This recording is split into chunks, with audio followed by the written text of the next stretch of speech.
Ok, então, boa noite. Nessa fria terça-feira de novembro, felizmente. Mas nós vamos continuar hoje o nosso mini curso. Essa é a nossa última semana, a gente vai encerrar na quinta-feira. Essa semana a gente vai falar de computação simbólica, né? Como fazer computação simbólica, também chamada de desculpa, computação algébrica, com o Python. Em particular com essa biblioteca chamada SymPy, que vem de Symbolic Python. Se você já usou programas como, por exemplo, o Maple, que são programas comerciais de computação simbólica, você vai ver que muita coisa no SymPy é bem parecida com o Maple. Então, vamos lá. Obviamente, antes de tudo, para você usar o SymPy, assim como qualquer pacote do Python, você precisa instalar esse pacote com essa biblioteca. Se você está rodando o Python com o Conda instalado no seu computador, basta você digitar conda install SymPy. Então, como de costume, inicialmente eu vou importar tudo que a gente vai precisar. Tá? Então, eu vou importar o Matplotlib, vou importar o NumPy, e aqui eu vou importar o SymPy. Tá? Eu vou importar o SymPy dessa forma, não vou dar nenhum nome a ele. Eu podia colocar aqui S, blá, blá, blá, mas eu não vou dar nenhum apelido. Vou deixar simplesmente SymPy. E quando eu for chamar as funções, eu sempre chamo da maneira que a gente conhece, né? SymPy, ponto, e o nome da função que eu quero. Eu vou importar alguns símbolos aqui, i, pi, infinito, que daqui a pouco eu vou mostrar como isso funciona.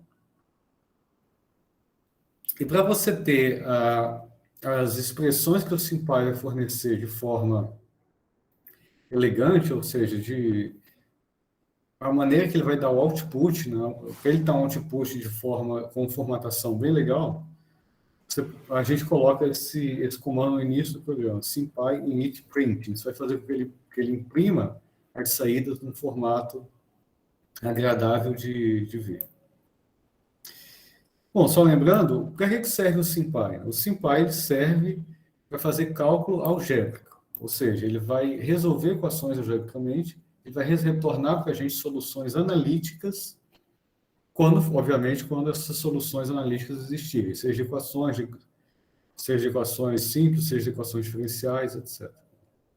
Então, a gente vai ver algumas aplicações dele agora. Obviamente, quando a gente fala de computação algébrica ou computação simbólica, a gente está falando de manipular símbolos, literalmente. Então, para você escrever um símbolo no SymPy, e o que é esse símbolo? Esse símbolo vai representar uma variável, você escreve com esse método aqui, chamado symbol, com S maiúsculo. O que é esse símbolo? Esse símbolo é uma variável que futuramente vai entrar na sua equação. Assim como na programação numérica a gente sempre define as variáveis antes, no SymPy você tem que definir os seus símbolos antes. Porque se você quer escrever uma equação que tem a variável x, se você não definiu antes, ele não vai saber o que é aquele x. Tá? Então, no SymPy, quando a gente começa a fazer um programa usando o SymPy, a gente sempre começa definindo quem são os símbolos. Nesse caso, aí, os símbolos podem ser as variáveis da sua equação. Então, vamos supor, pegar o caso mais óbvio. Eu tenho uma variável x que vai ser um símbolo, esse símbolo tem nome x. Então, só isso. Aí, agora, a partir desse momento, ele reconhece que esse x é um símbolo, né? Ou uma variável qualquer. Agora, em geral, quando a gente vai trabalhar com expressões ou simplificar expressões, a gente vai ver daqui a pouco, é interessante você passar para ele quais são os atributos dessa variável, desse símbolo. Isso facilita na hora que ele vai simplificar expressões. Então, quando eu defino aqui símbolo x, eu estou dizendo que essa variável é x, mas eu não dou nenhuma informação para ele. Isso aí pode ser real, complexo, inteiro, positivo, negativo, pode ser qualquer coisa. Se eu tiver condições de antemão, né, se eu souber de antemão que esse x, essa variável é real, eu posso passar isso para ele. Então, é só passar além do símbolo, vamos supor que eu tenha um símbolo y, defino como y e passo para ele, ó, esse argumento real igual a true. E aí agora ele vai saber que y é um símbolo, mas não só isso, ele é um símbolo que vai possuir valores reais. Esse atributo, né, esse y agora é um símbolo, que é um desculpa, é um objeto, e esse objeto tem um atributo isReal. Esse isReal vai retornar true se o objeto for real. Obviamente, eu posso definir um símbolo qualquer, digamos z, da mesma forma que eu passo real true, eu posso dizer que ele é imaginário. E se eu usar esse atributo isReal aqui, ó, se eu passar esse atributo, obviamente vai retornar false. Então, se no meio do seu programa você precisar verificar se uma variável é real ou complexa, por exemplo, você pode usar esses atributos. Tá lembrando, por que isso é importante? Vamos supor que você queira dar mais detalhes sobre y. Eu sei que y não é apenas real, mas é também positivo. Então, passo positive equal true. E aí, agora ele sabe que y não é apenas real, mas também é um número positivo. Como eu vou mostrar daqui a pouco, isso é importante na hora que você vai usar o SymPy para simplificar expressões. Então, nessa tabela aqui, eu estou mostrando todos os argumentos que você pode passar para essa função symbol. Tá? Da mesma forma que eu passei imaginary igual true, você pode passar qualquer um desses. Então, você pode especificar de antemão se o número é real ou imaginário, positivo ou negativo, inteiro, par ou ímpar, primo ou finito. Basicamente, você pega esse atributo e passa aqui dentro da função como um booleano, true ou false. Então, vamos dar um exemplo. Eu vou criar aqui dois símbolos, x e y, mas, como no caso anterior, primeiro eu não vou dizer nada sobre x, e no caso de y, eu vou dizer que ele é real e positivo. E aí, vamos supor que eu queira expressar algebricamente a raiz quadrada dessas duas variáveis ao quadrado. Para expressar a raiz quadrada, para calcular a raiz quadrada no SymPy, é a mesma coisa que é a mesma função que a gente usa no NumPy ou no NumPy, por exemplo. Ou no SciPy. É só você escrever sympy.sqrt. Então, nós que nesse caso aqui, o que ele deveria retornar para mim? Ora, é óbvio que raiz quadrada de x ao quadrado ele deveria retornar, no mínimo, módulo de x. Mas você viu que ele não vai retornar módulo de x. Ele vai simplesmente escrever para mim, aqui embaixo, a expressão que eu escrevi em cima, raiz quadrada de x ao quadrado. Por que ele não simplifica essa expressão? Porque ele não sabe nada sobre x. Ele não sabe se x é real, se é complexo, se é positivo, negativo. Então, nesse caso, ele não tem o que fazer porque ele não conhece muito de x. Por outro lado, ele sabe, vamos supor que ele sabe que uma variável y é real. Eu defini y, mas defini real. Então, nesse caso aqui, ele já vai ter, como ele sabe que y é real, ele vai ter condições, ele vai conseguir simplificar melhor essa expressão, porque ele já conhece ele conhece pelo menos um atributo de y. Aí, agora ele retornou, como a gente espera, módulo de y. Por outro lado, se eu disser que y, além de ser real, é positivo,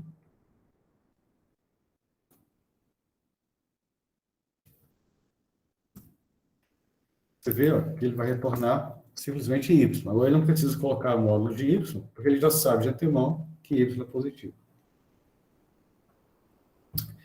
Então, qual é a dica aqui? Toda vez que você estiver trabalhando com expressões no SymPy e você precisar simplificar, tente antes de antemão, quando você vai definir os seus símbolos, tente antes definir antes, se possível, diga antes ou passe para ele antes quais são os atributos daquele símbolo, porque assim ele consegue simplificar ou trabalhar melhor com as expressões. Bom, note que aqui até agora eu defini só um símbolo, mas se você tiver que definir vários símbolos, não fica muito prático você definir um abaixo do outro. Um por um abaixo do outro. Você pode definir vários de uma vez dessa forma. ABC igual a SymPy symbols. Note que para você definir um símbolo, o comando é symbol com S maiúsculo. Para você definir vários, é symbols com S minúsculo. Tá? Symbols no plural aqui. Aí você coloca, entre aspas, todas as variáveis e, da mesma forma, passa o atributo. Ok. Bom, até agora eu falei de símbolo, mas aí, obviamente, a gente precisa de números. Quando você passa um número para uma expressão no SymPy, automaticamente ele vai transformar aquele número num objeto do SymPy. Por que ele precisa fazer isso? Porque, para ele trabalhar com expressões algébricas, ele não vai usar os tipos de dado que a gente está acostumado quando trabalhou com a programação numérica. Né? A gente tinha lá float, int, complex, etc. Para ele trabalhar com uma expressão, toda a expressão tem que, tanto os números como os símbolos, tem que ser um objeto do SymPy. Então, quando você escreve um número, seja ele float ou int, automaticamente ele vai converter esse número num objeto do SymPy. Raramente, em algumas situações, pode ser que você precise explicitamente definir o número como um objeto do SymPy. Então, nesse caso, o que você faz?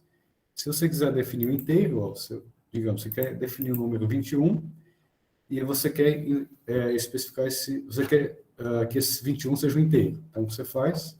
Chama sympy.integer, bota 21 aqui. Esse type i, ele vai retornar para mim qual é o tipo dessa variável que eu estou chamando de i. Ele diz que esse 21 é um objeto do SymPy e é um número inteiro. Se você quiser fazer números reais, então você tem uma função bem semelhante, no lugar de inteiro vai ser float, mas vai ser um float do SymPy. E aqui tem um detalhe, um detalhe interessante e diferente em relação ao float que a gente usou no cálculo numérico do NumPy, por exemplo.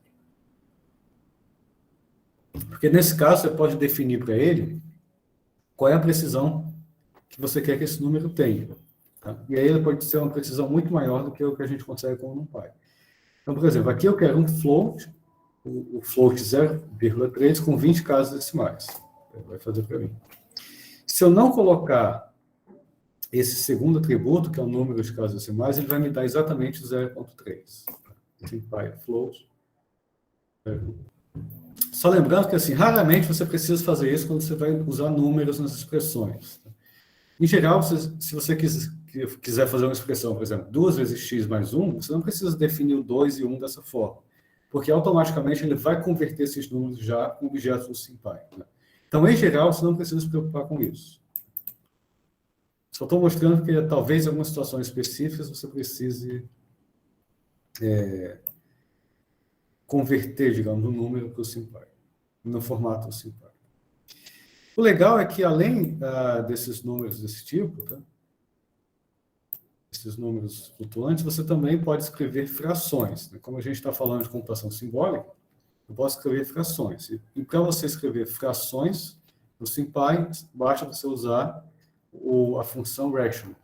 Aqui na primeira entrada, você vai colocar o numerador, na segunda, o denominador. Aí, ó. Rational 2,3, retorna 2/3.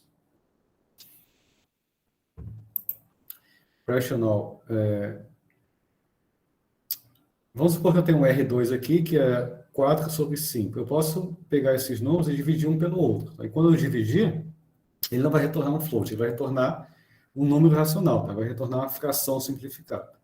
Então, tem R1 é esse, 2/3, R2 é esse, 4/5, R1 sobre R2, ó, ele vai retornar para mim, como esperado, 5/6. Ou seja, vai retornar também uma fração.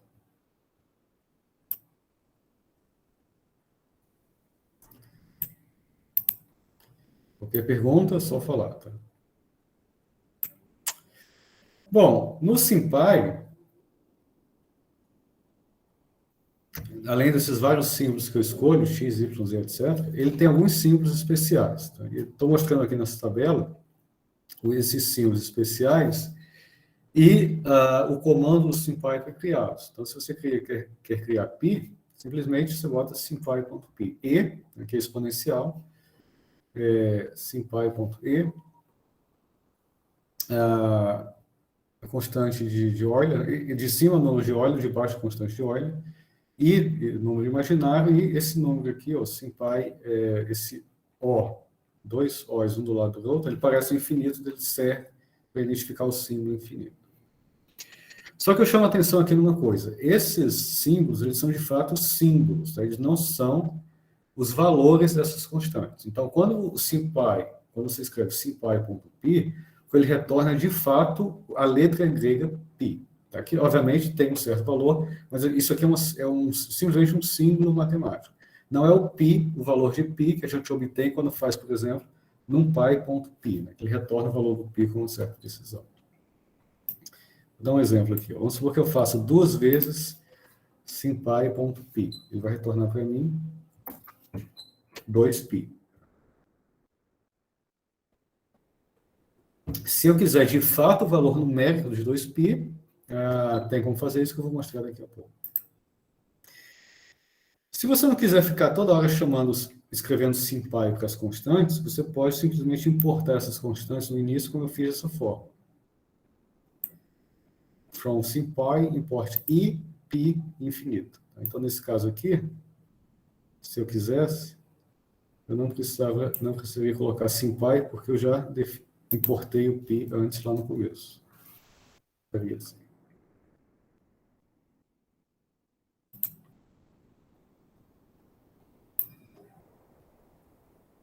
Ok.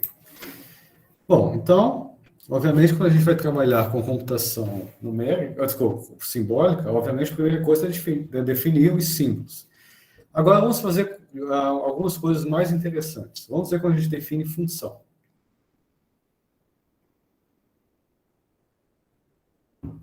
Tem 2 tipos de objetos que você define como função no simpy. Você pode definir um objeto abstrato, uma função abstrata, ou seja, uma função que ainda não tem nenhuma, entre aspas, forma, uma função que você, em princípio, você não conhece. Ou você pode definir funções que, de fato, tem lá um operador, tem lá uma fórmula que expressa essa função. Então, vamos começar falando de uma função indefinida. É uma função que, em princípio, não tem nenhuma variável ou nenhuma equação ou nenhuma expressão associada a ela. Então, como de costume, eu vou começar definindo meus símbolos, x, y e z, e para definir uma função, que eu vou chamar de f, eu uso simpy.function e boto aqui entre aspas o nome dessa função, que vai ser f. Aí eu vou dar um retorno, ele retorna esse type f, me diz qual é o tipo desse objeto f. Então é o quê? É uma função do simpy, mas ainda indefinida. Ou seja, eu defini que esse objeto é uma função, mas eu não sei nada sobre ela. Se você colocar... Inclusive, eu não sei nem quais são as variáveis dessa função. Tá? É um objeto totalmente abstrato. Se eu aplicar essa função a variável, fx, aí ele vai entender que isso aqui é uma função de x. Ele vai retornar para mim o f de x. Então, agora eu sei mais um pouco. Agora eu defini que essa função é uma função da variável x. Obviamente, se você quiser escrever uma função de várias variáveis, basta você colocar essa mesma função, esse mesmo método function, passa para ele o nome da função, e aqui, ó, entre parênteses, você passa o nome das variáveis dessa função. Vamos supor que eu quero criar uma função g de x, y, z. Aí, é um g de x, y, z. Se eu quiser saber quais são as variáveis dessa função, tem esse método freeSymbols, que ele retorna para mim os símbolos que dão as variáveis dela. X, Y, Z. Ok. Então tá aí, é uma função, mas veja que é uma função ainda que eu não conheço. Eu sei que G é uma função de X, Y e Z, mas eu não sei ainda qual é a carga dessa função. Então você pode perguntar, ok, para que serve isso? Isso é útil, por exemplo, quando a gente for resolver equações diferenciais, né? Porque, em princípio, quando você escreve a equação diferencial, você não sabe ainda, obviamente, qual é a sua função. O que você quer é justamente resolver a equação diferencial para encontrar aquela função. Então, nesse caso, esse tipo de função não definida, né, ainda, ela é útil.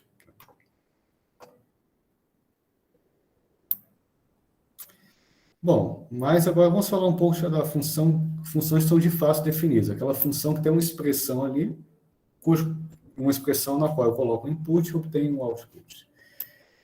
O SymPy, tá? Ele tem várias funções embutidas lá, já definidas nele, embutidas nessa biblioteca. Tem muitas. E, obviamente, para você saber quais são, né, e as mais óbvias, a gente sabe que tem, trigonométricas, função de Bessel, etc. Estão lá. Para você saber quais de fato tem, você pode entrar, é só você olhar na documentação. Né? Funções polinomiais tem muitas prontas. Por exemplo, se você quer a função de seno de x, basta você chamar SymPy seno de x. Né? Veja que a notação, né, a sintaxe, é exatamente a mesma que a gente usa no NumPy, por exemplo. Então, nesse caso, ele vai retornar para mim o seno de x. Se eu aplicar seno de x, né, no lugar de x, botar π vezes 1,5, ele vai retornar para mim, obviamente, o seno calculado nesse ângulo irradiano, tá? Que é menos 1. Então, é 3π sobre 2. E aí tem várias, né? Seno, cosseno, raiz quadrada, as várias funções óbvias tem lá. Existe também uma classe dentro do SymPy de funções especiais. Né? Por exemplo, vamos supor que você quer a função de Bessel do primeiro tipo. Então, você vai lá, coloca SymPy, Bessel, a função de Bessel, né, tem um parâmetro n e a variável x. Então, essa primeira entrada aqui é o parâmetro n da função de Bessel, que nesse caso, vamos supor que é 1, e a variável x. Esse H3 aqui, ó, vai ser essa função. Se eu quiser plotar essa função, o que eu faço? Uso o comando plot, passo para ele a função, e com uma tupla eu passo a variável, obviamente a variável da abscissa, e o range no qual esse x vai ser mostrado no gráfico. Então aqui, ó, chamei a função de Bessel e aqui estou plotando a função de Bessel para x entre 0 e 20. Aí. O SymPy não tem... ele usa o Matplotlib, mas a opção default dele para gráfico não é a melhor possível. Mas simplesmente para você verificar algum cálculo enquanto você está fazendo suas contas, ele é útil. Se você quiser saber mais sobre essas funções, você pode obter ajuda dentro do próprio Jupyter Notebook.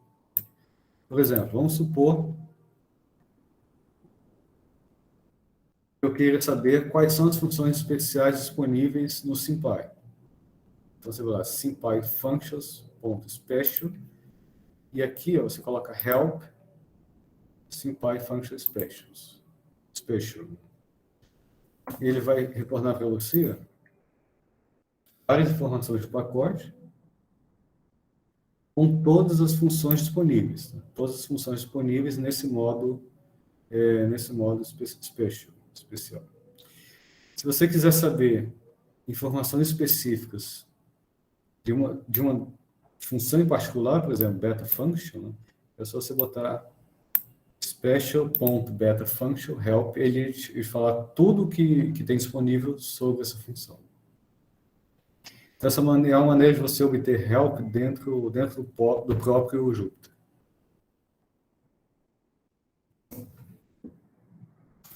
Okay. Bom, ok, tem essas funções especiais, mas...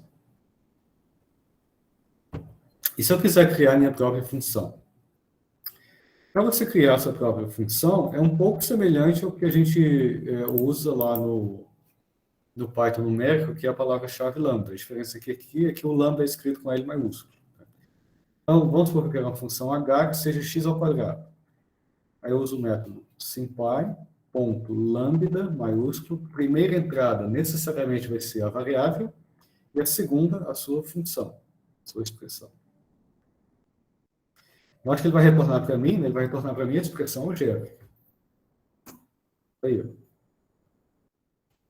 que ele está dizendo? Que essa função tem entrada x e retorna x ao quadrado. Se eu quiser, agora, uma vez que eu defini essa função, né, que é uma função de x, eu posso calcular essa função para qualquer valor de x. É só passar no lugar de x eu posso passar um valor inteiro, flutuante, seja lá o que for, ou eu posso passar também uma expressão. Qualquer coisa que eu passar dessa função, ele vai pegar essa coisa, seja lá o que for, e levar ao quadrado. Aí, se eu botar 5, ele coloca 25. Se eu colocar 1 sobre... Se eu colocar 1 sobre x, né, ele vai pegar 1 sobre x e levar ao quadrado. Tá? Porque é isso que a função faz.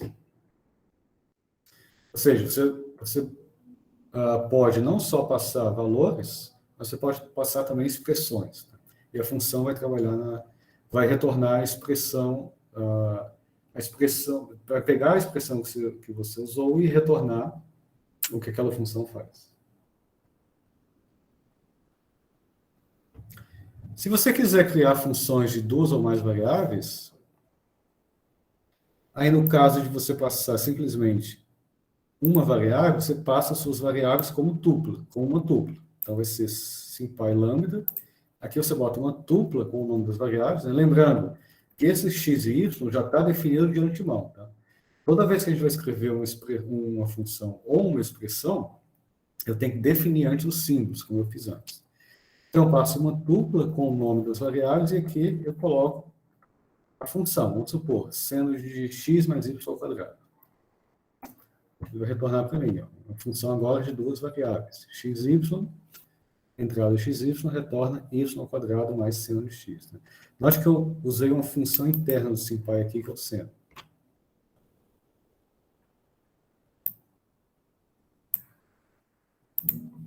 Ok. Bom, então, a gente falou de função, agora vamos falar de expressão, né, que é uma coisa que a gente vai usar bastante daqui para frente. Para você criar uma expressão é muito fácil. Você vai criar uma variável qualquer, que eu estou chamando aqui de SPR, né, expressão, você vai simplesmente escrever para ele uma expressão, como você escreve em qualquer programa em Python. Vamos supor que minha expressão seja 3x ao cubo mais 2x ao quadrado mais 1. Eu escrevo simplesmente isso, e ele vai retornar para mim essa expressão algébrica. 3x ao quadrado mais 2x ao quadrado mais 1. Retornou para mim esse polinômio. Note que eu não precisei em nenhum momento aqui, eu defini, obviamente, né, eu defini antes que o x é um símbolo, mas note que eu não preciso me preocupar em afirmar nada sobre os valores 1, 2 e 3, né, porque automaticamente esses valores vão ser transformados em objetos do SymPy, automaticamente.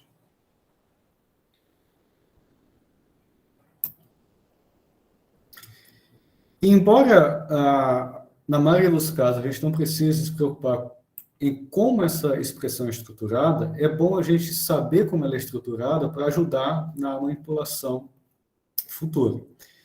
Então, uma expressão, como uma expressão ela é estruturada no SymPy? Ela é estruturada em modo de árvore. Então, o que isso quer dizer? Diminui um pouco o zoom. Ela é estruturada da seguinte forma. Tá? Você tem uma classe aqui chamada add, que é que monta a sua expressão. Então, pense isso aqui como se fosse uma árvore. Tá? Essa árvore parte desse add aqui. Todas esses elipses que não têm setas saindo delas são as folhas dessas árvores. E as folhas das árvores são os valores. Todas as elipses que têm setas saindo delas são o que a gente chama de nó. Aí o nó, ele representa as operações matemáticas. Então, essa classe add aqui, ela contém toda essa expressão. Ele adicionou tudo isso. Desse add, você tem essa folha, que é simplesmente um valor 1, né? Um fim em si mesmo. Aquela folha é aquele ramo que acabou ali. Agora, desse add, você tem mais 2 objetos, que são 2 multiplicações, que são essas. 2 vezes isso aqui, 3 vezes isso aqui. Agora, desse ramo multiplicação, esse aqui, por exemplo, sai mais 2 folhas. Esse 2, que é um número, acabou aqui, e sai esse ramo potência, x ao quadrado. Desse ramo potência, ele sai x ao quadrado, que sai o símbolo e o número. Então, toda vez que o SymPy ele monta uma expressão, né, ele monta nesse formato de árvore. Bom, e no fim, para que eu quero saber disso? Isso é interessante porque você pode, dessa forma, né, sendo desse formato de árvore, o SymPy permite que você acesse partes dessa expressão se você precisar. Tá? E para você acessar partes dessa expressão, você usa o argumento args. Então, vamos pegar aqui. Essa expressão aqui está guardada nessa variável spr. Se eu colocar aqui, ó, spr.args, ele vai retornar para mim uma tupla com cada elemento dessa expressão. A primeira entrada é 1, a segunda x ao quadrado, a outra 3x ao quadrado. Cada elemento está separado nesse args. Se eu pedir args 1, né, como isso aqui é uma sequência, ele vai pegar o elemento índice 1, que é esse. Então, note que aqui eu estou entrando na árvore. Esse args me dá tudo isso. O args 1 vai me dar esse camarada aqui. Esse camarada aqui, né? Que é 2 vezes a potência que é x ao quadrado. Se eu quiser entrar mais ainda, aí eu vou no args 1, porque esse camarada aqui tem esse termo e esse. Então, o próximo arg, o arg 1 desse aqui é o x ao quadrado. Tá? Porque esse 2 é o índice 0, o x ao quadrado é o índice 1. Vai me dar x ao quadrado. Então, essa é a maneira de você ir quebrando a sua expressão, caso você precise acessar algum elemento específico dela. Você usa esse argumento args.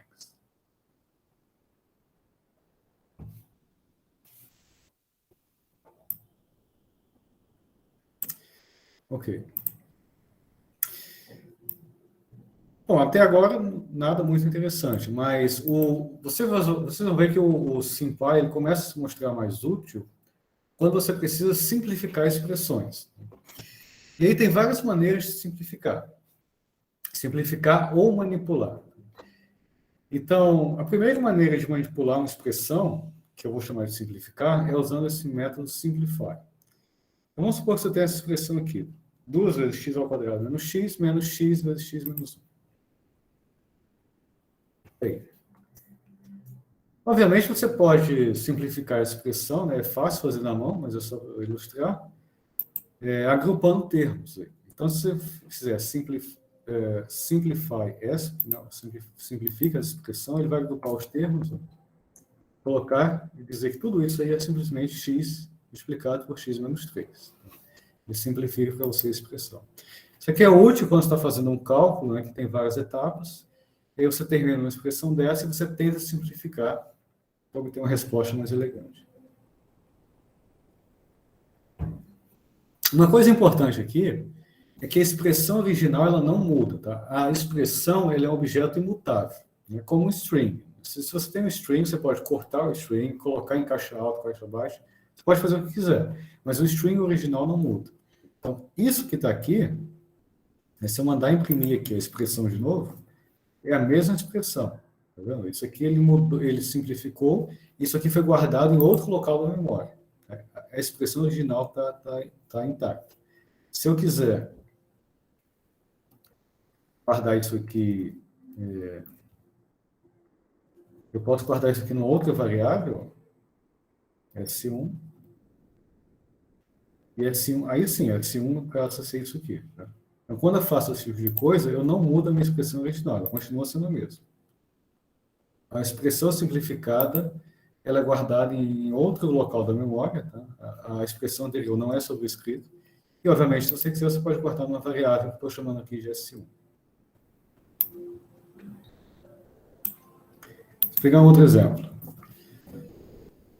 2 vezes x é seno x cosseno x. Isso é fácil, a gente conhece o resultado, mas só para ilustrar, se eu simplificar isso, ele vai dar, obviamente, seno de 2x.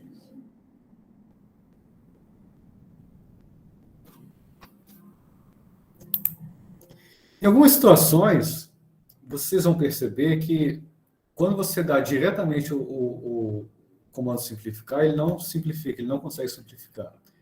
Ou não simplifica de uma maneira muito desejada. Então, o truque, em alguns casos, é você mandar primeiro expandir para depois simplificar. E aí ele consegue fazer, porque às vezes ele consegue, quando ele expande, ele consegue, por exemplo, eliminar alguns termos. Vamos supor que eu tenha essa situação aqui, a expressão x mais 1 vezes x mais 2. Você pode querer expandir essa expressão. Né? Simplesmente você vai aplicar uma multiplicação e vai fazer a expressão distributiva nesses termos. Então, usando esse comando expand, ele vai fazer isso. Né? Vai fazer o contrário da simplificação. E o interessante é que você pode, dependendo da expressão que você tem, existem várias opções para esse expand. Por exemplo, esse caso aqui, quando você coloca expand, ele vai tentar fazer da melhor forma possível. Mas você pode dizer para ele qual é o tipo de expansão que você quer fazer. Nesse caso aqui, obviamente, é uma expansão na multiplicação. Tá? Então, isso aqui é equivalente a passar esse método, essa opção mul, true, que vem em multiplicação. Se você estiver trabalhando com funções trigonométricas, quer fazer uma expansão de algum tipo, você pode passar aqui, ó, vírgula e passa, esse argumento trig true, que é a função trigonométrica, log true, que é o logaritmo, e assim por diante. Se for complexo, por exemplo, para separar real e imaginário, complexo. E dependendo power base, por exemplo, se você quer expandir uma potência de 10, etc. Então, vamos pegar um exemplo da trigonometria. Né? Vamos supor que eu tenho essa função, seno de x mais y. Expand, vou botar o argumento trig igual true. Vai expandir como a gente conhece. Logaritmo também.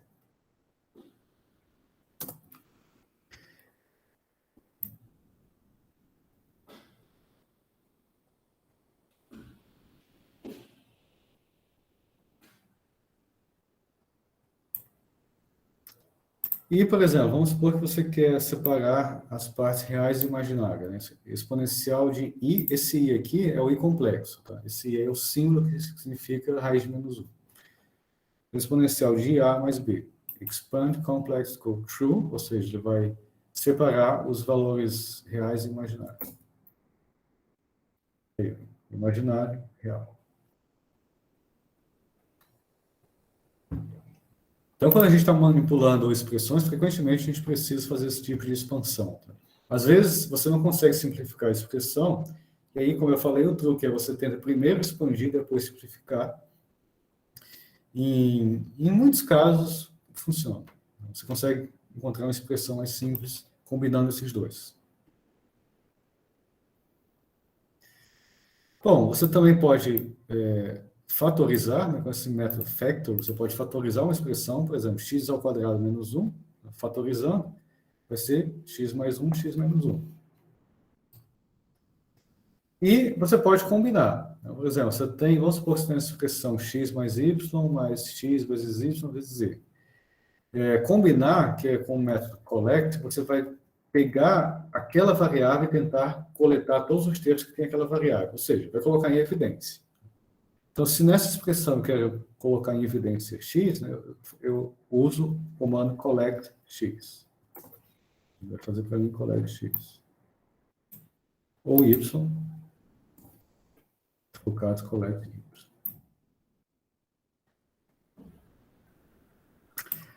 Bom, agora o interessante é que você pode combinar todos esses comandos numa linha só.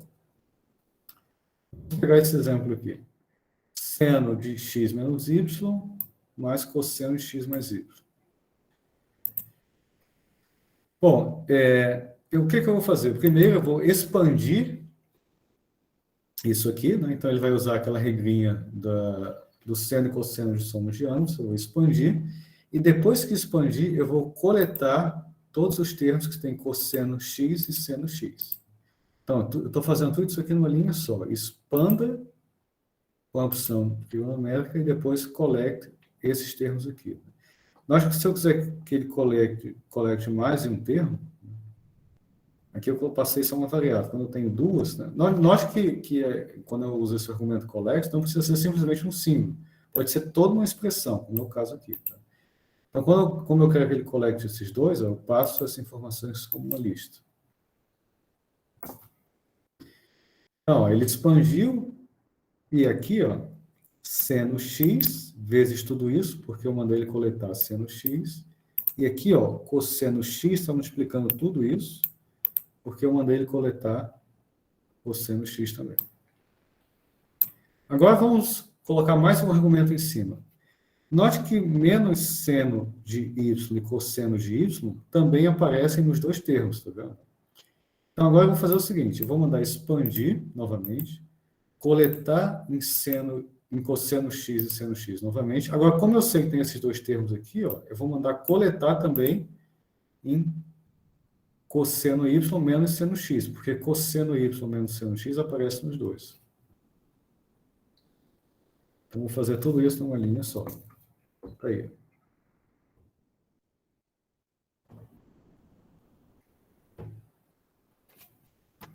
Simplificou bastante a expressão.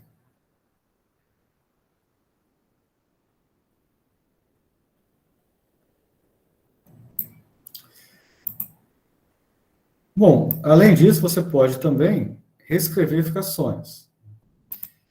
Obviamente, é claro, né, sempre seguindo as regras da matemática, você pode separar uma fração, por exemplo, vamos supor que você tem 1 sobre x ao quadrado mais 3x ao quadrado sobre 2. É 1 dividido por tudo isso. Se você quer transformar isso aí em soma de duas frações, você usa o método à parte. Tá? Essa parte é usado especificamente para frações. Então, ele vai separar para mim de acordo com o que for possível. Ou também eu posso juntar. Por exemplo, se eu tenho 1 sobre y vezes x mais y mais 1 sobre 1 mais x, né, são duas razões separadas. Se eu quiser combinar, eu posso usar esse método together. Together, essas duas frações, ele combina para mim. Agora, ó, você vê que, se você quiser, você também pode cancelar uma das variáveis, por exemplo, porque eu tenho y dividido por y mais y vezes x mais y. Obviamente, eu posso simplificar y. Tá? Então, para simplificar y, nesse caso, ou qualquer variável, eu uso o comando cancel. Ele cancela para mim.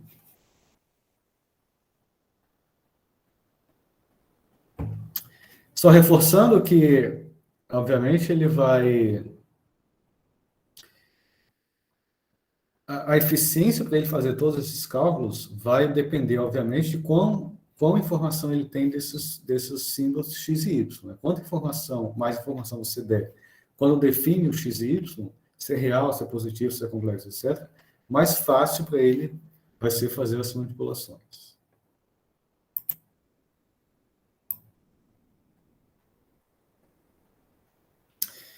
Bom, além disso, você também pode fazer substituições, e o legal é que você pode fazer substituições não só de um símbolo para o outro, mas também você pode substituir todos um símbolo por expressões, ou vice-versa, ou expressões por outras.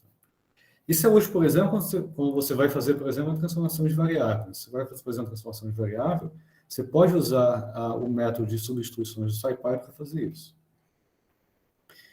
Então, vamos pegar um exemplo aqui.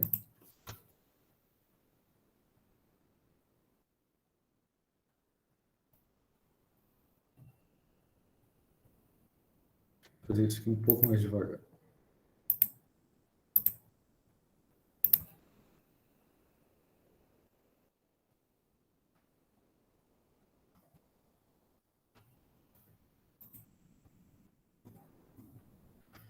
Vamos supor que você tem essa expressão, seno de x e elevado a x. E aí vamos supor que eu quero substituir, no lugar de x, eu quero que entre y. Vou substituir a variável x por y. Então é só chamar subs, primeira entrada vai ser a variável atual, segunda entrada vai ser a variável que vai tomar o lugar da primeira. X virou y. Se você precisar substituir vários símbolos ou várias expressões, aí o ideal é você usar um dicionário. Vamos supor que eu tenho seno de x e z, e eu quero substituir tudo, x, z e a própria função. Então, eu vou definir um SB aqui, que é um dicionário, onde eu vou dar para ele um mapeamento. Cada variável antiga vai ser substituída por essa nova. Então, z vai ser substituído por exponencial de y.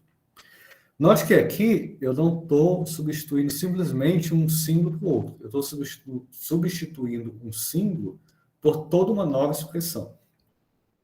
Então, z vai virar exponencial de y, x vai virar y, e onde tinha seno, tinha seno, vai virar cosseno. Então, eu crio esse dicionário e aí eu passo. O nome da expressão era SPR, spr.subs, e para o argumento subs eu passo o dicionário. Ou seja, vai pegar esse dicionário, substituir tudo que está aqui na expressão.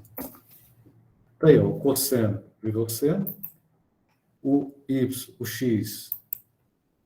seno virou cosseno, o x virou y e o z virou exponencial de y.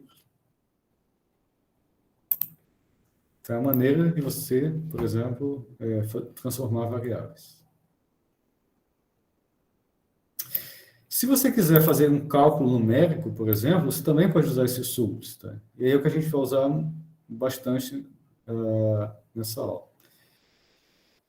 Agora, vamos supor que eu tenho essa expressão aqui, x vezes y mais e ao quadrado vezes x, eu quero calcular o valor dessa expressão para certos valores de x, y e z. O que eu faço? Mesma coisa, no dicionário, mas agora nesse dicionário eu vou dizer que o x vai ser substituído por 1,25, y por 0,4, z por 3,2. Eu vou chamar esse dicionário de velhos. Então, eu faço expressão 1.subs, entrada velhos.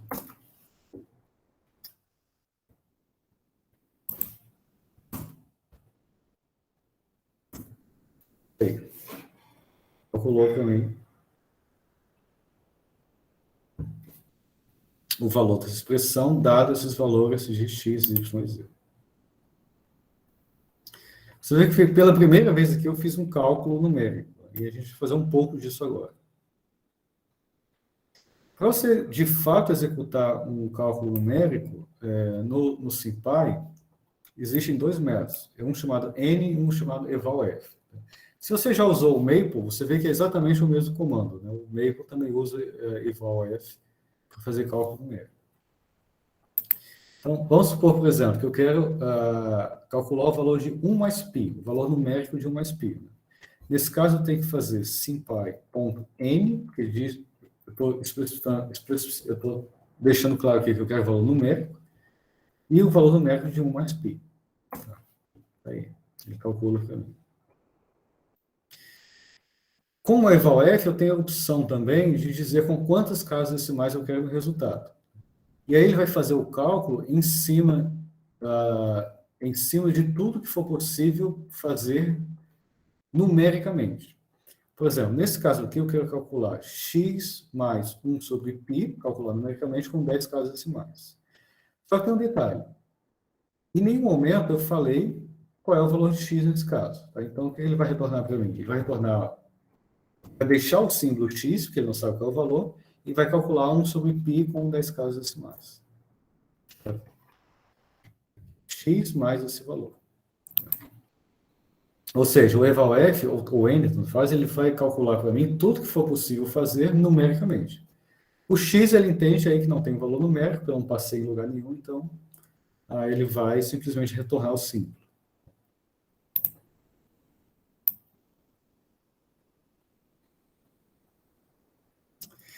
Ok. Bom, agora, isso aqui está muito bom se você tiver que fazer o cálculo de simplesmente um valor de uma variável.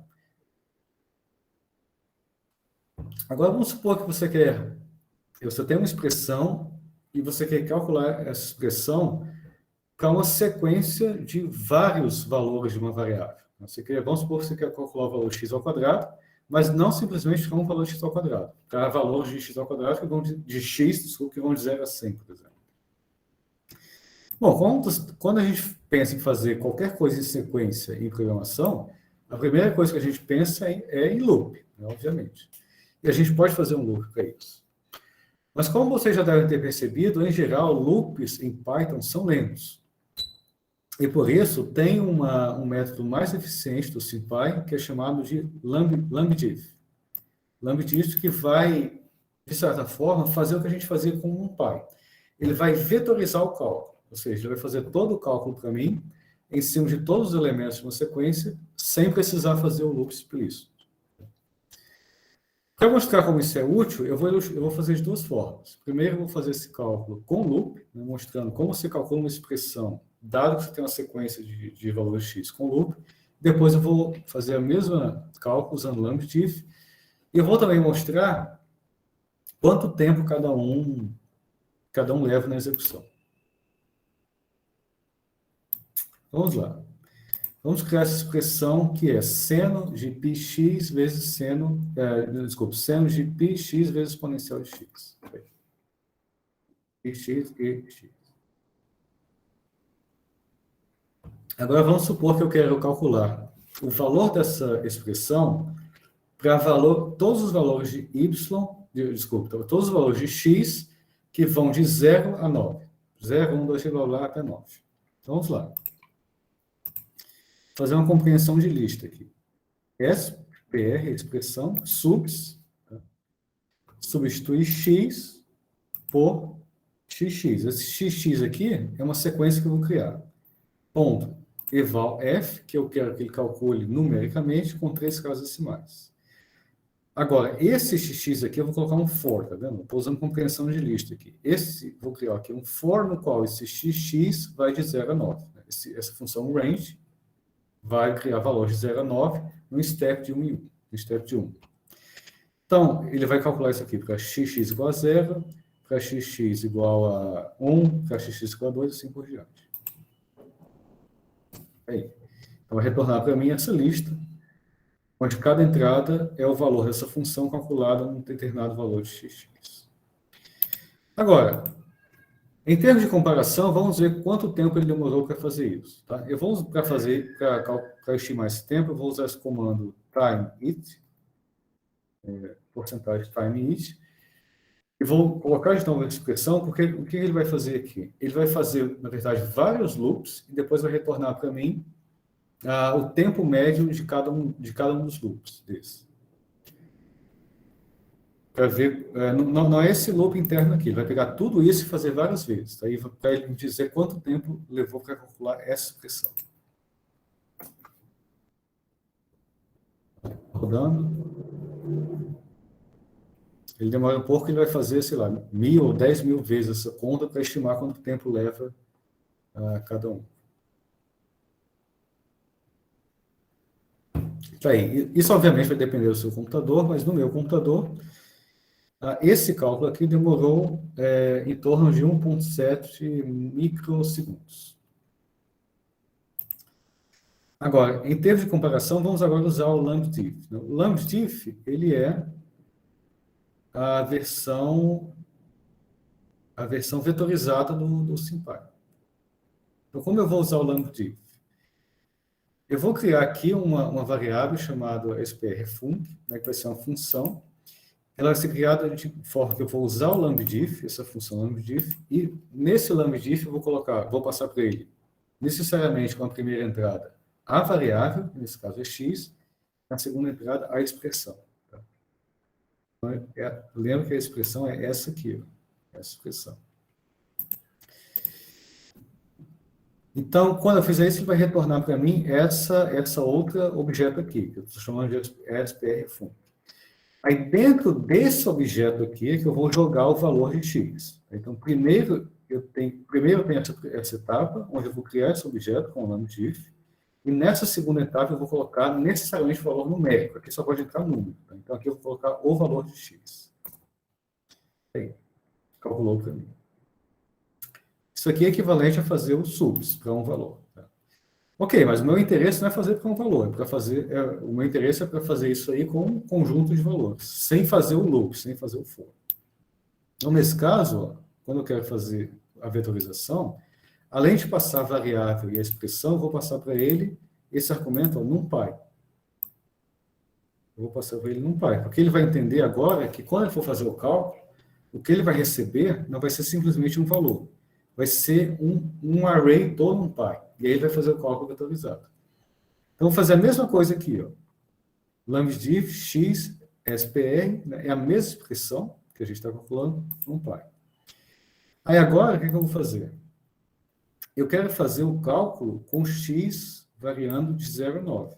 Então, eu vou usar essa função do NumPy, arange, que cria uma sequência de 0 a 9. Está aqui.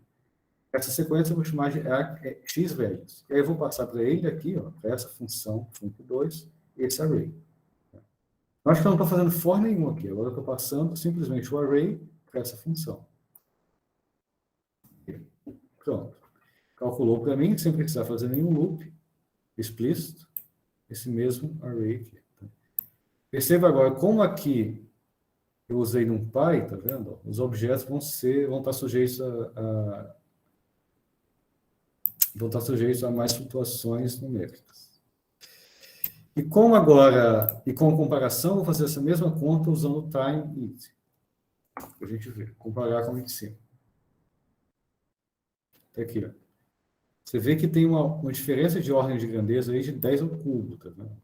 Enquanto esse gastou em torno de 2 milissegundos, esse aqui gastou em torno de 4 microsegundos, ou seja, tem 10, em termos de ordem de grandeza, né, tem 10 ao cubo, uma ordem de grandeza de 10 ao cubo.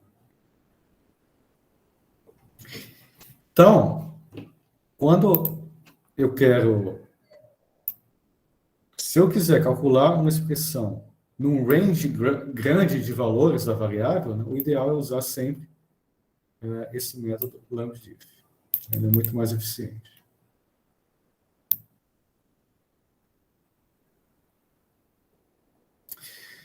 Nada impede também que você passe para ele um array de mais de uma dimensão. Né? Aqui eu passei um array de uma dimensão só. Se você passar um array, por exemplo, de 2 dimensões, né, eu vou criar esse y values aqui, NumPy onde, é aquela função do NumPy que cria uma matriz 2×2, onde todas as entradas são iguais a 1. Eu posso passar para ele também um array de 2 dimensões, ele vai aplicar essa função a cada entrada do seu array, tá? Independente de ele ser 1 ou 2 dimensões.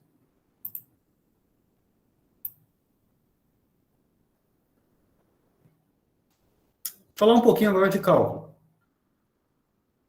Vamos divertir um pouco com o cálculo 1, com o SymPy.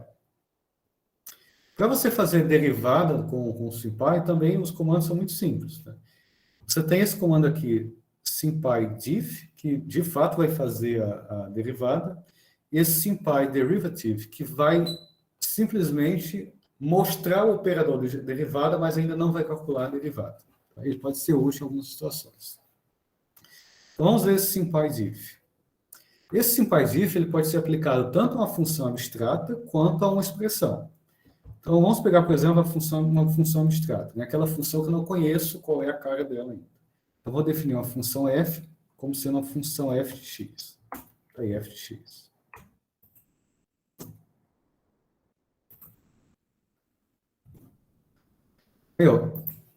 Para você usar o diff, o que você faz? Você vai passar como primeiro argumento a função ou a expressão e como segundo argumento a variável que vai ser a variável eu ia falar de integração. A variável na qual você quer que a derivada seja feita. Então, diff de f em relação a x, ele vai retornar b de x de f de x. Por que ele não fez nada aqui? Porque, obviamente, ele não conhece a sua função f ainda. Né? A sua função f é uma função ainda indefinida. Obviamente, você não está restrito a fazer uma derivada de primeira ordem, você pode fazer uma derivada de ordem n, e aí basta você passar para ele, além do f e da variável, a ordem da derivada. Aí você passa aqui como um inteiro. 2, 3, 4, etc. Então, derivada de segundo de f em relação a x, f de x. Isso aqui é a mesma coisa que fazer isso. Né? Se você repetir a variável, ele entende que é a segunda derivada. Mas, obviamente, isso aqui não é muito útil, porque se você vai fazer, sei lá, derivada de quarta ordem, não precisa ficar repetindo x, x, x, x, é só botar o inteiro.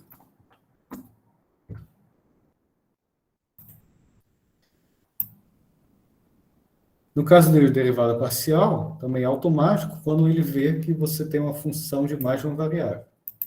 Por exemplo, vamos supor que você definiu a função g de x e y, Quando você manda derivar g em relação a x, ele entende que você quer uma derivada parcial, porque g é uma função de duas variáveis. Se você quiser derivar em relação às outras variáveis, basta passar dif de g, x, y. Você quer a derivada em relação a x e em relação a y. Se quiser essa derivada de segunda em relação a x, é só colocar x aqui.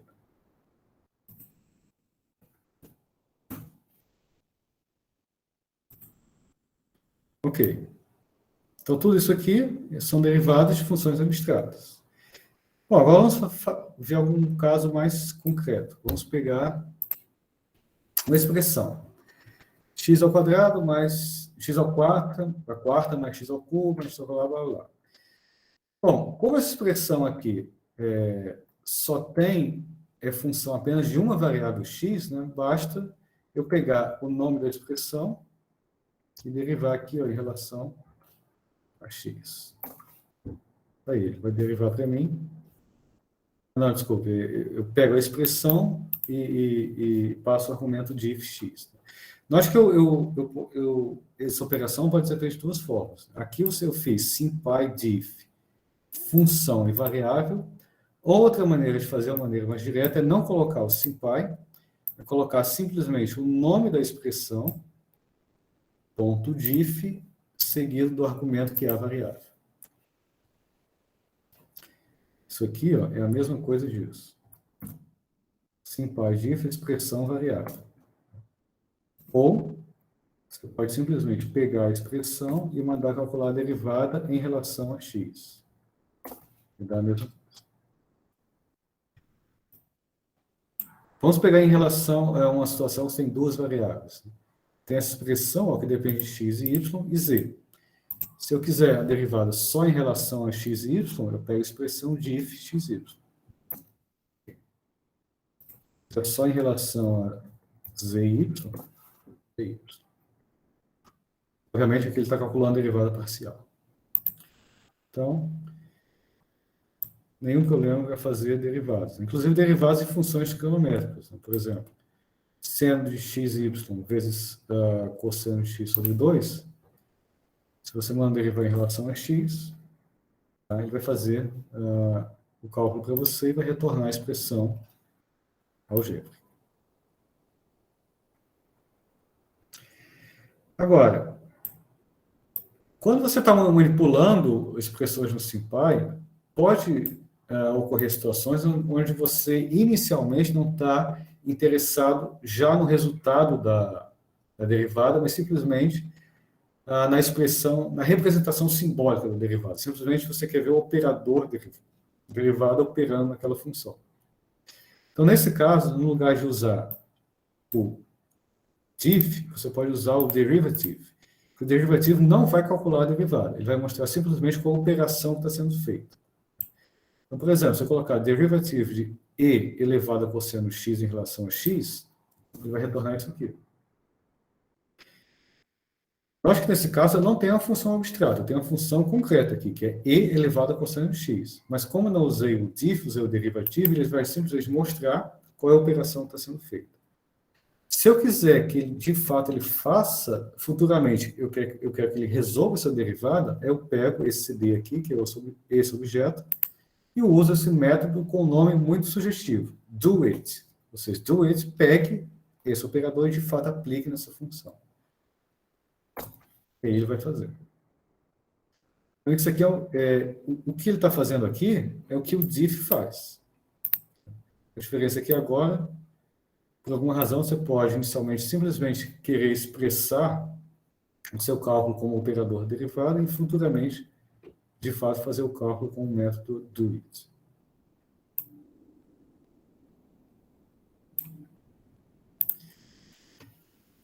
Bom, assim como tem uma função implementada para fazer derivada, tem também, obviamente, uma função implementada para integral, tá? Que tem o mesmo nome sugestivo, integrate, para você resolver integral, analiticamente, ou integral, que é o equivalente ao derivative. Ele vai simplesmente colocar e escrever para você a expressão da integral, né? Não vai resolver ainda.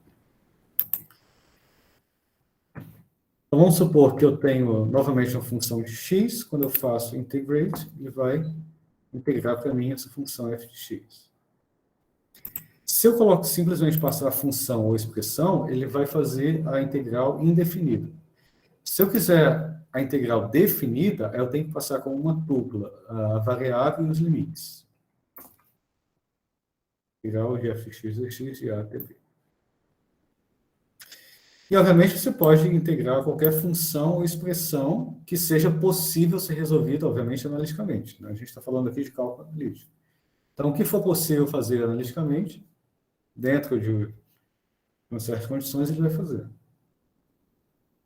Por exemplo, integral de seno de x, integrate, vai retornar menos cosseno de x. Fazer uma integral que é muito conhecido. Né? Vamos integrar e elevado a menos x ao quadrado de 0 a infinito. Tá? Nós que eu estou usando esses dois olhos juntos é infinito. Por que eu estou usando assim? Porque eu já importei ele aqui lá no começo. Importei esse símbolo infinito. Essa integral ela tem um resultado bastante conhecido, né?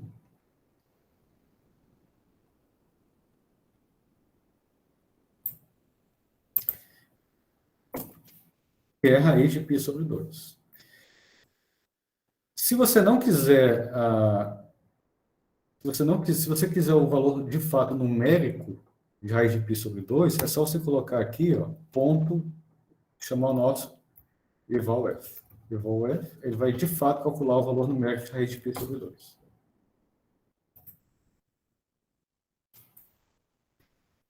Se não, π sobre 2. Da mesma forma que você usou o derivative, você pode usar um integral. Se você quiser simplesmente representar a integral, você usa, no lugar do integrate, o integral, que ele vai mostrar simplesmente a representação simbólica, e o do it para calcular. Raiz de π sobre 2. Obviamente, ele não vai conseguir. O SymPy ele não faz mágica, então ele não vai conseguir resolver qualquer integral que você passar para ele. E quando ele não resolver, ele simplesmente vai retornar a expressão simbólica daquela integral. Por exemplo, aqui eu estou usando o integrate, eu quero que ele integre para mim seno de x elevado a cosseno de x. Ele não vai conseguir resolver, ó, ele vai simplesmente retornar que isso aí é integral disso. É outra maneira de dizer, não sei como faz isso. Consulte seu professor de cálculo.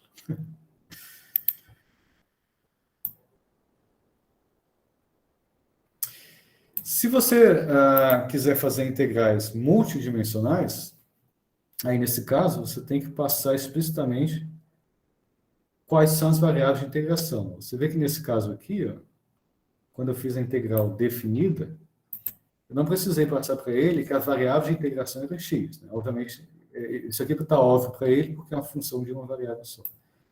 Mas se você tiver funções de mais variáveis, como esse caso aqui, quando você manda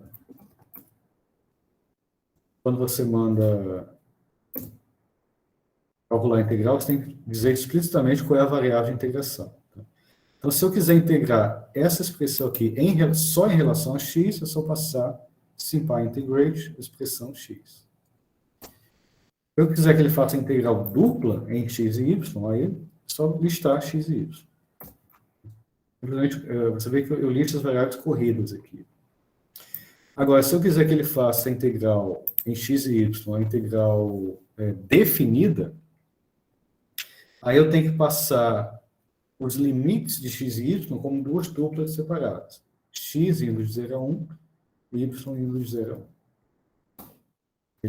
Aí, no caso, vai retornar para mim um valor fracionado, porque essa integral definida ele consegue fazer.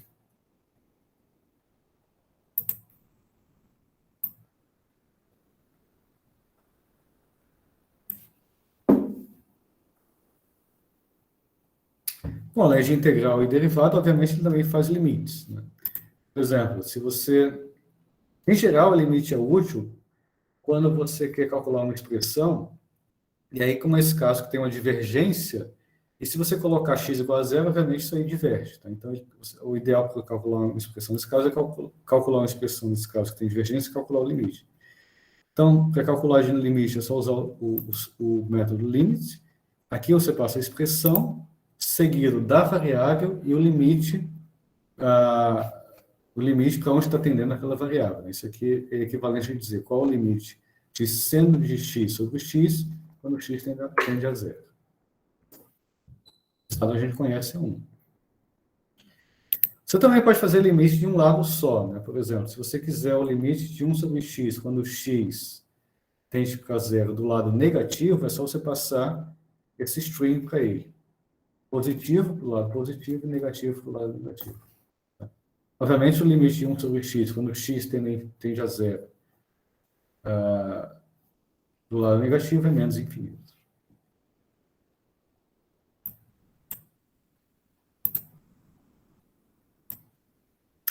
Ok, agora vamos juntar um pouco vamos juntar tudo isso que a gente viu, né? Expressões, simplificação, derivada, integral, limite, e resolver um probleminha interessante lá do eletromagnetismo. Eu quero calcular, com o SymPy, o campo magnético de um solenoide.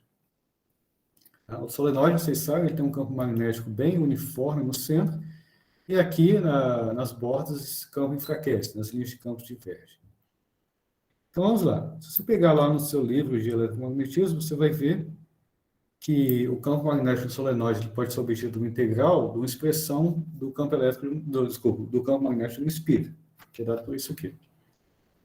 Esse campo aqui calculado no ponto Z0, esse eixo Z é esse eixo ao longo do solenoide. Então, o campo magnético no ponto Z0, em qualquer ponto ao longo do eixo do solenoide, é μ0n, onde n é o número de espiras, e a corrente, dividido por 2 vezes L, onde esse L é o comprimento do solenoide, vezes a integral dessa expressão, onde esse A aqui é o raio do solenoide. Tá? E aí eu vou integrar isso aqui em Z, de menos L sobre 2 até L sobre 2. Ou seja, aqui eu estou usando um sistema de coordenadas onde o Z igual a zero está no centro do solenoide. Então, por isso que eu vou integrar de menos L sobre 2 até L sobre 2. Então, eu quero resolver essa integral para calcular o campo magnético do solenoide, e depois eu vou usar limite para ver qual é o resultado, qual é o valor desse campo, quando esse L vai para infinito, ou seja, quando o solenoide é muito grande em comparação, por exemplo, ao raio dele. Então, vamos lá. Como todo problema que a gente vai resolver com o SymPy, a primeira coisa é definir os símbolos. E aí o ideal aqui é que eu diga para ele, eu dê para ele a máxima informação, o máximo de informação que eu puder sobre os símbolos. Tá? Então, a minha variável z de integração, aqui z real, z0 real, esse A, obviamente, é o raio, ele é real, e eu sei que ele é positivo, né? Porque se é o raio da espira, então, se é o raio do solenoide, tem que ser positivo. O I é a corrente não necessariamente precisa ser positiva, mas ok. N é o número de espiras, que obviamente é positivo. Defini aqui μ0, a minha constante, L, que é o tamanho do solenoide, e eu vou definir aqui dois símbolos, duas variáveis, R1 e R2, e vai ficar clara daqui a pouco por que eu preciso delas. Para fazer isso aqui, eu vejo que tem um termo constante aqui que me explica essa integral. Então, só para não ficar repetindo isso aqui, eu vou chamar esse termo constante de const. Aí. Esse termo constante é o μ0 ni dividido por 2L. Então, vou me concentrar nessa parte aqui, que é de fato a integral que eu quero resolver. Então, vamos lá. Então, esse integrando aqui, eu vou chamar de espira, vou chamar esse integral de espira, e escrever e codificar o que está aqui dentro. Note que eu só posso usar todos esses símbolos depois que eu defini antes. Então, vou colocar exatamente o que está lá. A ao quadrado dividido por z, 0 menos z ao quadrado, mais ao quadrado, blá, blá, blá. Tá aí.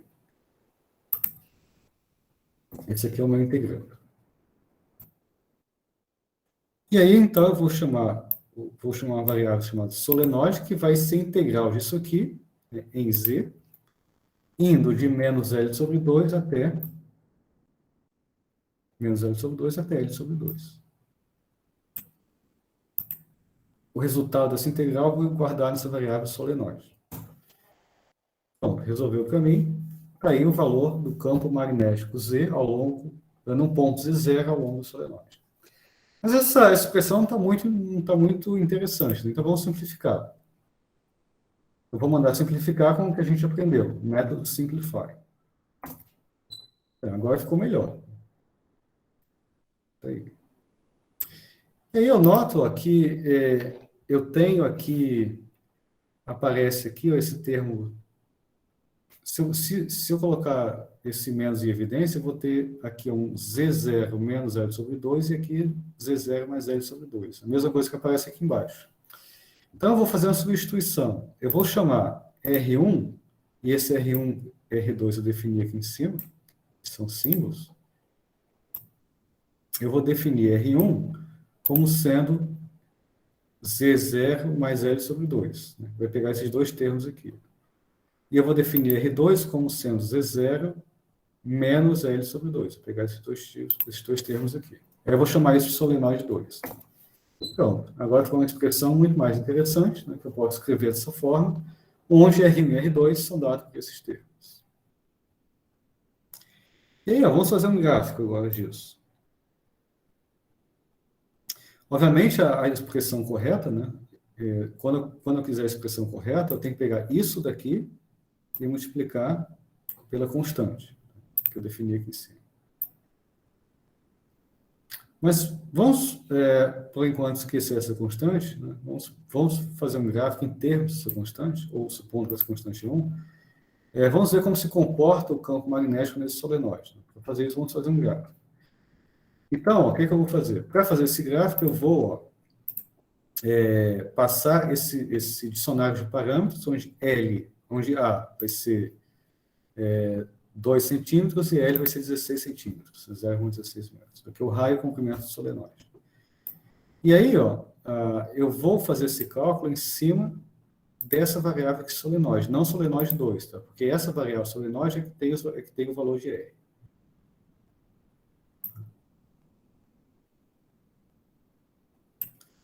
E aí, fazendo esse gráfico,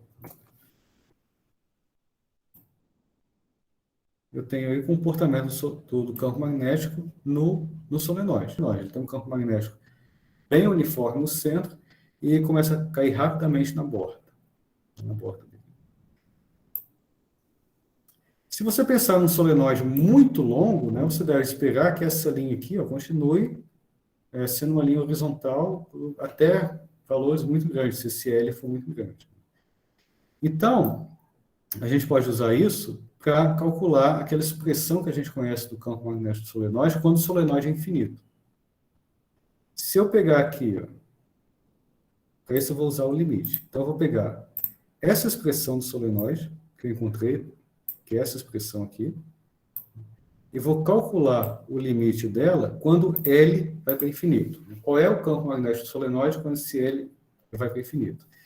O que quer dizer esse L indo para infinito? Em termos práticos, L indo para infinito quer dizer que esse comprimento é muito maior do que o raio do solenoide.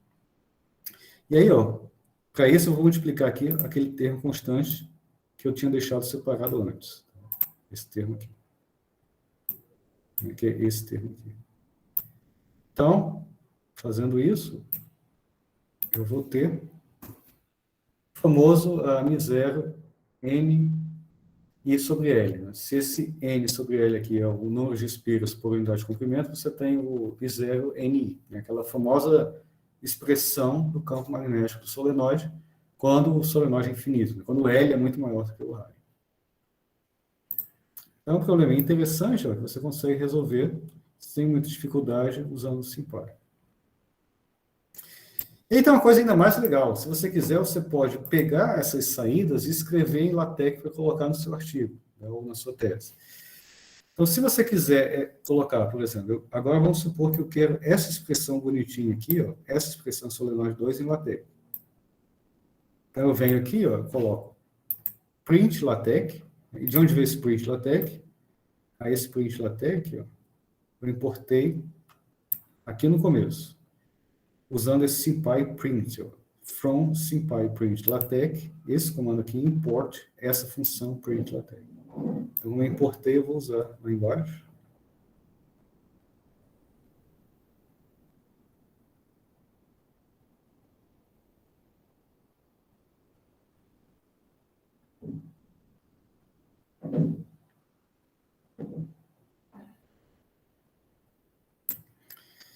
Print LaTeX, vou usar aqui embaixo, tá? Eu quero que ele imprima em LaTeX a expressão solenoide, eu vou colocar isso aqui em Mode Equation. O que é que ele vai fazer nesse Mode Equation? Ele já vai colocar para mim o Begin Equation e o End Equation que a gente usa em LaTeX, para fazer equações em LaTeX. Então, ele vai colocar primeiro o Begin Equation, escreveu para Equation, escreveu para mim a expressão, essa expressão solenoide 2 em LaTeX, que é essa daqui, ó. Ele escreveu essa expressão já em LaTeX, e finalizou aqui em Equation. Ou seja, basta copiar isso aqui e jogar no meu código LaTeX para ter essa equação pronta lá. Se você não colocar esse mode equation, a diferença é que ele não coloca o begin range equation, ele coloca só a expressão em LaTeX. Por exemplo, se eu quiser a constante, que eu coloquei aqui em cima, ele coloca o frac do LaTeX, né, que é essa expressão aqui, mas ele não coloca o begin and equation se eu não colocar essa opção mode. Se por acaso você quiser não simplesmente que ele mostre para você no Jupyter o código LaTeX, mas você quer já guardar isso no código LaTeX qualquer, ou num arquivo LaTeX, você pode fazer o seguinte, eu vou definir um S1 que vai receber o resultado desse comando. Esse comando aqui retorna um string. O SymPy LaTeX, aí eu vou fazer a mesma coisa que eu fiz aqui, ó. A expressão que eu quero em LaTeX, mode equation. Mas no lugar de print LaTeX, eu vou usar SymPy LaTeX. Ele vai retornar um string, e esse string eu posso jogar no arquivo. Então, eu vou abrir um arquivo chamado output.tex, e nesse arquivo eu vou escrever S1, que é esse camarada aqui. Aí. Se você for lá no seu diretório,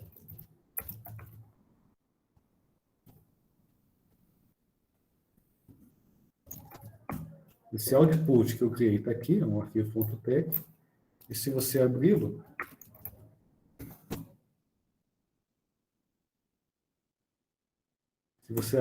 ele vai estar aqui, aquela expressão